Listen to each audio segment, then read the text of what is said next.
Hello, Scrufftards. Welcome to the War Zone. I'm Scruffy, and this is Scruffy Tales. And we're gonna take a look at the shenanigans going on around Toretsk because the Russians tried a thunder run, and well,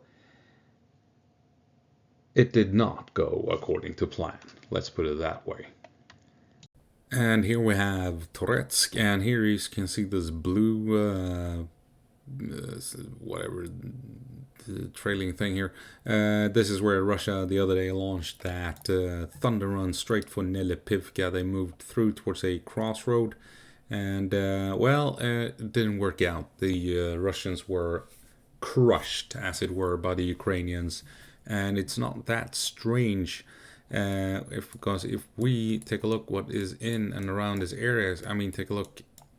You can clearly see here Ukrainian defensive lines all over the place overlooking this road. You can see here they're on the far side of the valley up on the high ground, and they saw the Russians driving past.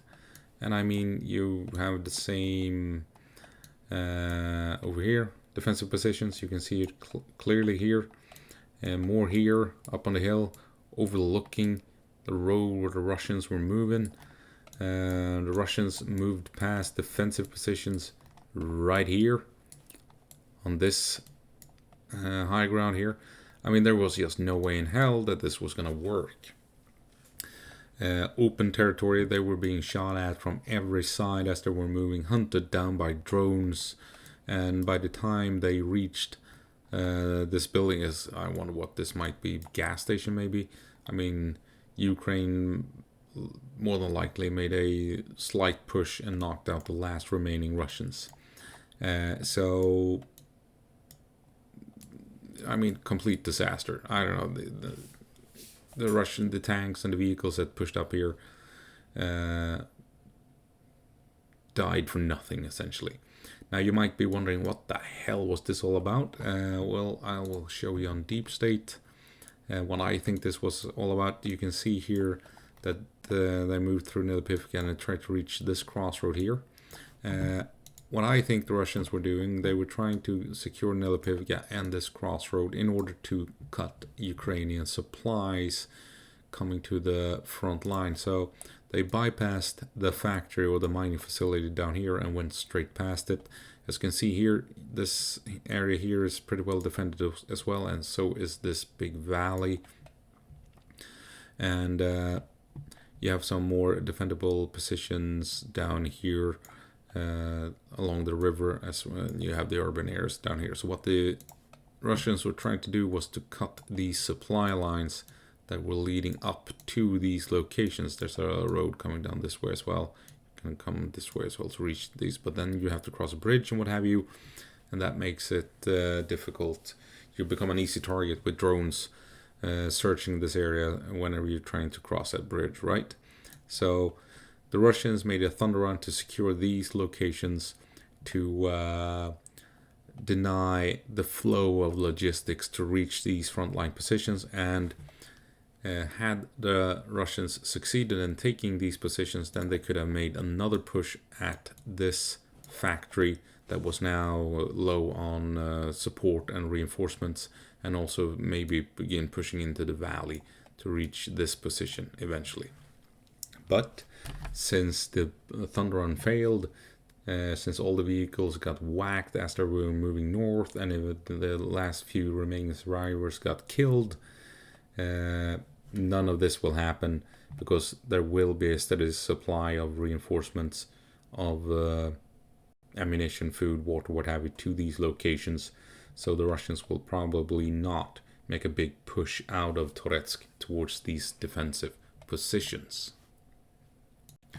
So this push failed in dramatic fashion, but what we have seen though is this push, according to ISW, Russia pushing through Neodnivka and pushing up into Petrivka.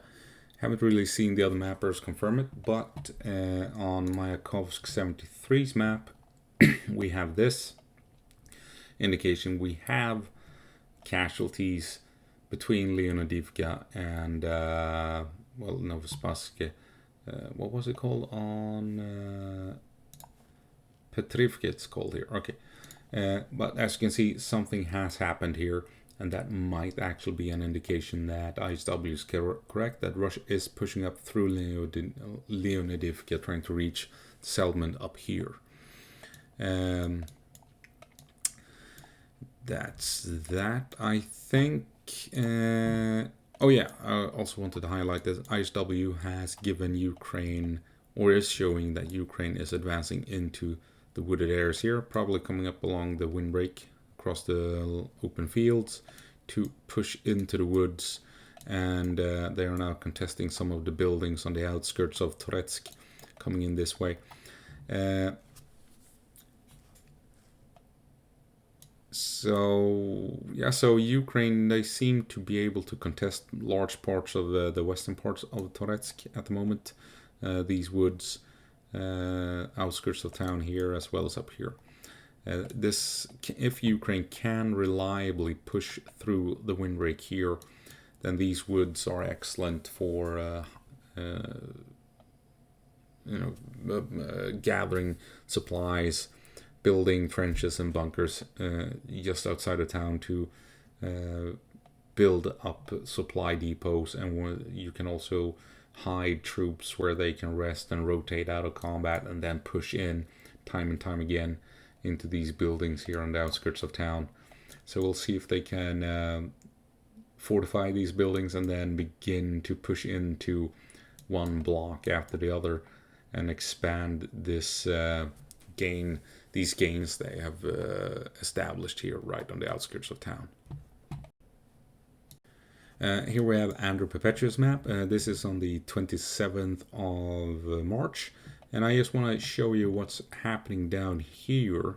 Up here you have Toretsk, so take a look at what's going on here as we move forward. You can clearly see this is where Russia wants to advance. Now we're on the 13th of April.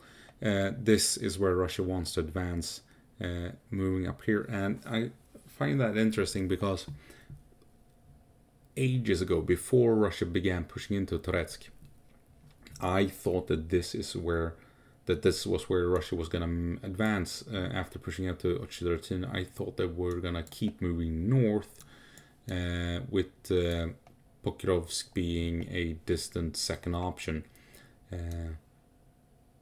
But to be fair, I did predict that Russia would follow the railway as they were moving towards Pokrovsk, but that's a different story. I thought that they were going to be pushing up this way, and now we're seeing that they kind of are. And the reason is, let's head on over here again. Here you can see, ISW has the same updates. Russia is pushing up along these two rivers, and that's the reason I thought back then that Russia wanted to push up here between these two rivers because they would be defensive barriers for them, so that they would secure this area here. And in so doing, coming down on Katranivka and Klemenbyk, that would mean that Russia had the high ground and overwatch positions on these roads. This is where that Thunder Run took place.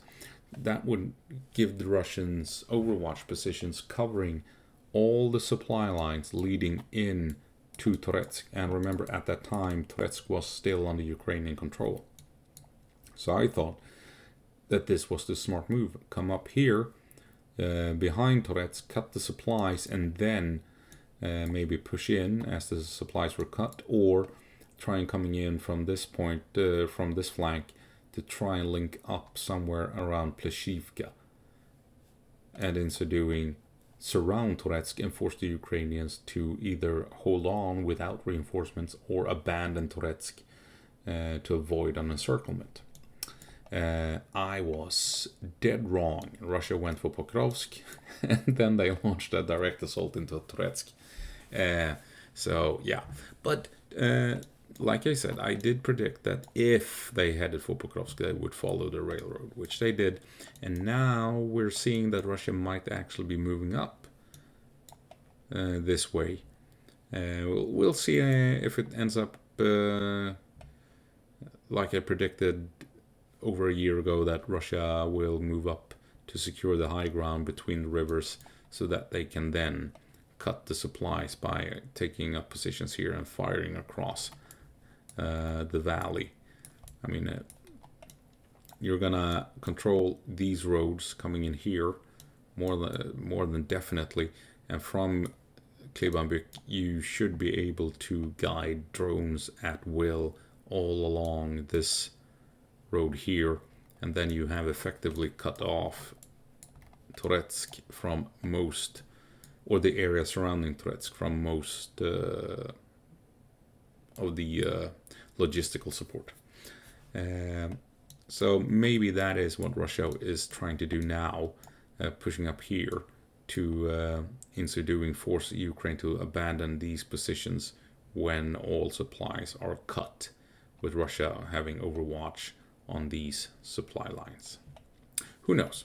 We'll see what happens. I realized I wasn't showing the Russian claims. The yellow here are Russian claims, the red are supposedly confirmed Russian presence. But as you can see, the Russians have, for a couple of days now, they are now claiming they have full control of Toretsk. Not confirmed yet, because this was clearly under Ukrainian control a couple of days ago. But now Russia is claiming they have pushed in. Not unthinkable. I mean, this is a narrow corridor for Ukraine to utilize. So if Russia pushes in here and then assaults these buildings, it's not entirely unthinkable that Russia is in control of the entirety of the center here within Toretsk. Here is where Ukraine has pushed into these woods, and this allows them to move up to the outskirts and are contesting the area down here, combined with Ukraine pushing Russia back in this area. So I wonder what Andrew says about Toretsk. Well, quite clearly, according to Andrew, Russia is not in control of all of Toretsk. You have Ukrainians down here contesting territory, coming in here, as we said, contesting territory, and contesting some of the outskirts as well. And this push here, this corridor, looks a bit more reliable than it does on the ISW map, doesn't it? And I think Deep State is a bit in agreement. Yeah, we have Ukrainians on the outskirts, having pushed in here, and yeah, that corridor is far wider on Deep State's map.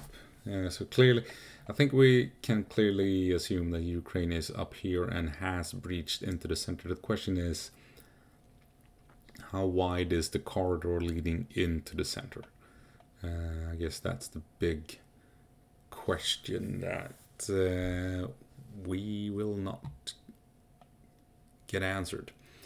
This is, let's see, here is the factory and that. Okay, yeah.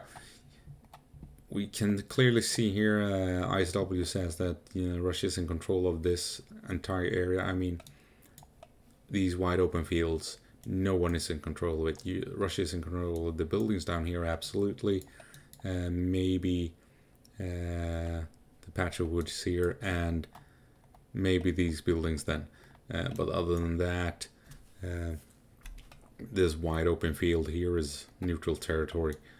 No one's in control of it. Russia claims to have moved out this way, along this valley.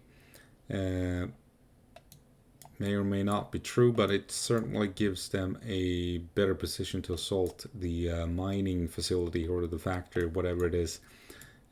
Because assaulting the factory across open ground here seems a bit risky, even if they did make that thunder run, still making a big push straight at it across these open fields. Would not advise it, but if they can move into this valley, build up forces here and move further north and build up forces here, you can actually advance through cover into the factory itself. So yeah, I don't think it's not entirely unrealistic for them to try this push. It's certainly more realistic than Russia trying to be in control of this wide open field. So yeah, I'm more leaning toward that Russia is moving through this valley than actively trying to be in control of wide open territory that they can't use or rely on for anything. Um, but yeah, that's Toretsk, I think, by and large.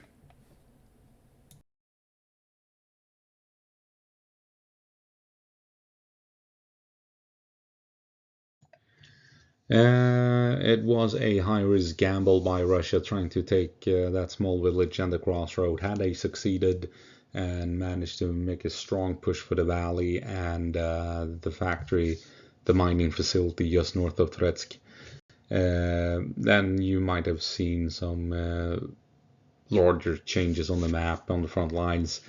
But the Russians, they lost too many vehicles pushing north, and they cannot hold the objectives at the end of the road there, and Ukraine just wiped them out.